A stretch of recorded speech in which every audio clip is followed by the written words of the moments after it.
ఈ ఐడియా ఫ్యూచరిస్టిక్గా అనిపించొచ్చు, కానీ భూమి మీద ఇప్పటికే కొంతమంది దీన్ని భవిష్యత్తు కాదు వర్తమానంగా చూస్తున్నారు. స్పేస్ కాలనైజేషన్, ఆస్ట్రాయిడ్ మైనింగ్ కోసం బిలియన్ల డాలర్స్ ఇన్వెస్ట్ చేస్తున్నారు. ప్రశ్న ఏంటంటే, మన దగ్గర మొత్తం గ్రహం ఉండగా ఎందుకు చిన్న చిన్న ఆస్ట్రాయిడ్స్ మీదకి అరుదైన ఖనిజాల కోసం వెళ్ళాలి? అసలు రీజన్ భూమి చరిత్రలోనే ఉంది. భూమి మొదట కరిగిన లావా స్టేట్లో ఉన్నప్పుడు గ్రావిటీ వల్ల హెవీ ఎలిమెంట్స్ అన్ని కోర్లోకి కుంగిపోయాయి. దాంతో భూమి క్రస్ట్లో మెటల్స్ ఎక్కువగా ఏర్పడలేదు. తర్వాత 4.1 నుండి 3.8 బిలియన్ సంవత్సరాల మధ్య భూమి మీద పడిన ఆస్ట్రాయిడ్స్ వల్లే ఈ మెటల్స్ మళ్ళీ సర్ఫేస్కి వచ్చాయి. మనం ఈరోజు మైనింగ్ చేస్తున్నవన్నీ అప్పట్లో వచ్చినవే. ఆస్ట్రాయిడ్స్లో అయితే గ్రావిటీ ఆల్మోస్ట్ ఉండదు. అవి విరిగిపోవడం వల్ల బయటపడిన హెవీ మినరల్స్ సర్ఫేస్కి దగ్గరగానే ఉంటాయి. అందుకే వాటిని కనిపెట్టడం, ఎక్స్ట్రాక్ట్ చేయడం ఈజీ. ఆస్ట్రాయిడ్స్ 3 రకాలుంటాయి. టైప్ సిలో కార్బన్ మరియు నీరు ఎక్కువగా ఉంటాయి. ఆస్ట్రోనాట్స్కి ఈ నీరు తాగడానికి, పంటలు పండించడానికి, రేడియేషన్ ఆపడానికి ఉపయోగపడతాయి. టైప్ ఎస్ ఆస్ట్రాయిడ్స్లో సిలికేట్స్తో పాటు platinum group metals, ruthenium, rhodium, palladium, osmium, iridium లాంటివి ఉంటాయి. టైప్ ఎం ఆస్ట్రాయిడ్స్ అరుదు, కానీ అవి ప్యూర్ మెటల్ ఆస్ట్రాయిడ్స్.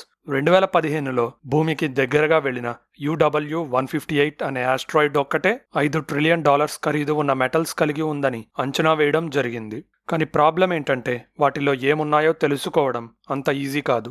దానికోసం ఎక్కువగా స్పెక్ట్రోస్కోపీ మీద ఆధారపడాలి. అది కూడా సర్ఫేస్ లేయర్లో ఏమున్నాయో మాత్రమే చెప్తుంది. ఉల్కల ద్వారా కూడా మనకి పెద్దగా ఏం తెలియదు. వాతావరణం దాటి వచ్చేటప్పుడు వేడి వల్ల కొన్ని ఎలిమెంట్స్ కాలిపోతాయి. సరే, మనకు కావలసిన ఆస్ట్రాయిడ్ దొరికినా కొన్ని ఇంజనీరింగ్ పీడకలలు ఉన్నాయి.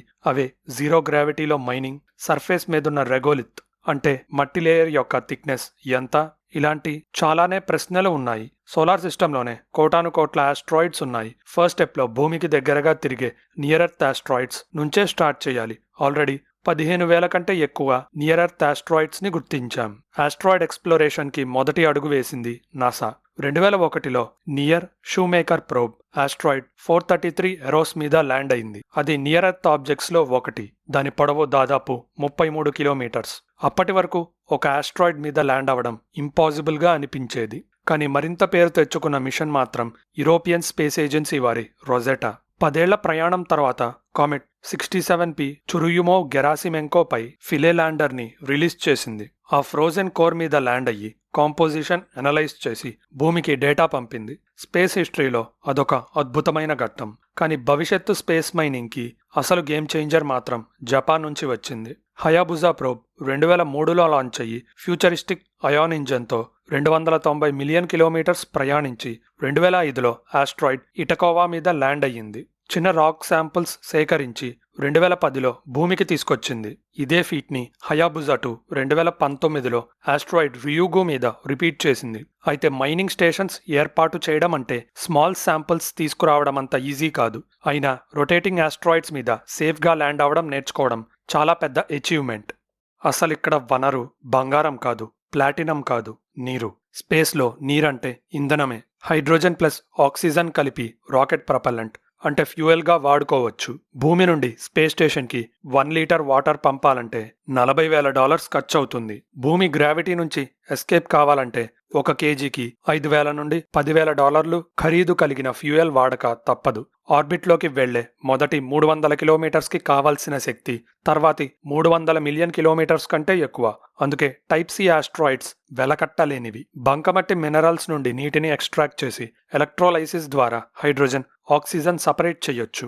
అక్కడే ఫ్యూయల్ తయారైతే భూమి బయట ఒక పూర్తి స్పేస్ సప్లై చైన్ని ఏర్పాటు చేయొచ్చు.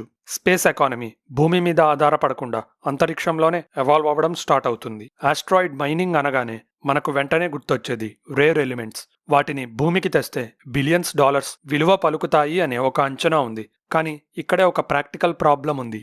ఏ మెటీరియల్ అయినా మార్కెట్లో భారీగా వస్తే దాని విలువ కూడా పడిపోతుంది. మరి ధరలు ఎక్కువగా ఉండాలంటే రేర్ ఎలిమెంట్స్ని తక్కువ మొత్తంలో మాత్రమే భూమికి తీసుకురావాలా?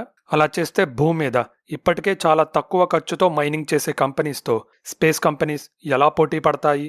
అందుకే కంపెనీస్ ఐడియా క్లియర్గా ఉంది. వనరుల్ని స్పేస్లోనే ఎక్స్ట్రాక్ట్ చేసి స్పేస్లోనే వాడాలి. వాటిని భూమికి తీసుకురావడం మెయిన్ గోల్ కాదు. ఫర్ ఎగ్జాంపుల్, ఏఐ వల్ల కంప్యూటర్ పార్ట్స్ అయిన గ్రాఫిక్ కార్డ్స్, ర్యామ్ లాంటి ధరలు పెరిగిపోయాయి. వాటి తయారీలో వాడేది రేర్ ఎర్త్ ఎలిమెంట్స్ని. అయితే స్పేస్ ఫోర్జ్ అనే కంపెనీ ఈ కంప్యూటర్ పార్ట్స్ని అంతరిక్షంలో తయారు చేయాలనే ఉద్దేశంతో ఒక ఫర్నెస్ని కమర్షియల్ శాటిలైట్లో ఉంచి అంతరిక్షంలోకి లాంచ్ చేసింది. అంతరిక్షంలో వాతావరణం, గ్రావిటీ ఉండదు కాబట్టి తక్కువ శక్తితో సెమీకండక్టర్స్ని ఉత్పత్తి చేయడం ఈజీ. జనవరి 2026లో ఫర్నెస్ ద్వారా ప్లాజ్మాని ఉత్పత్తి చేశామని కంపెనీ ప్రకటించింది. అయితే సెమీకండక్టర్స్ తయారీకి ఇంకా చాలా రీసెర్చ్ చేయాలి. ఇలాంటి ప్రోగ్రామ్స్ స్టార్ట్ చేయాలంటే పెద్ద ఛాలెంజ్ ఉంది. అదే సరైన ఆస్ట్రాయిడ్ని ఎంచుకోవడం. ఏ ఆస్ట్రాయిడ్లో నీరు ఉంది, దేంట్లో మినరల్స్ ఉంటాయి, ఏ ఆస్ట్రాయిడ్స్ మనకి పనికిరావో ఆస్ట్రానమర్స్ అత్యంత ఖచ్చితత్వంతో డిసైడ్ చేయాలి. Large telescope plus latest generation spectrograph ఉంటే ఒక ఆస్ట్రాయిడ్ లక్షణాల్ని 2 నుండి 3 నిమిషాల్లో తెలుసుకోవచ్చు. ఇలా మొదటి స్క్రీనింగ్తోనే 80 నుండి 85% ఆస్ట్రాయిడ్స్ ఎలిమినేట్ చేయొచ్చు. మిగిలిన విలువైన రాళ్లకి ఎక్స్ప్లోరేటరీ ప్రోబ్స్ పంపి డేటా వెరిఫై చేయాలి. ఇది భూమి మీద జియాలజిస్ట్ స్కై సర్వేస్ చేసి మైనింగ్ ఏరియాని అంచనా వేసే విధానంతో సమానం. ఈ ప్రాసెస్ వల్ల సర్వే కాస్ట్ దాదాపు 10 రెట్లు తగ్గించొచ్చు.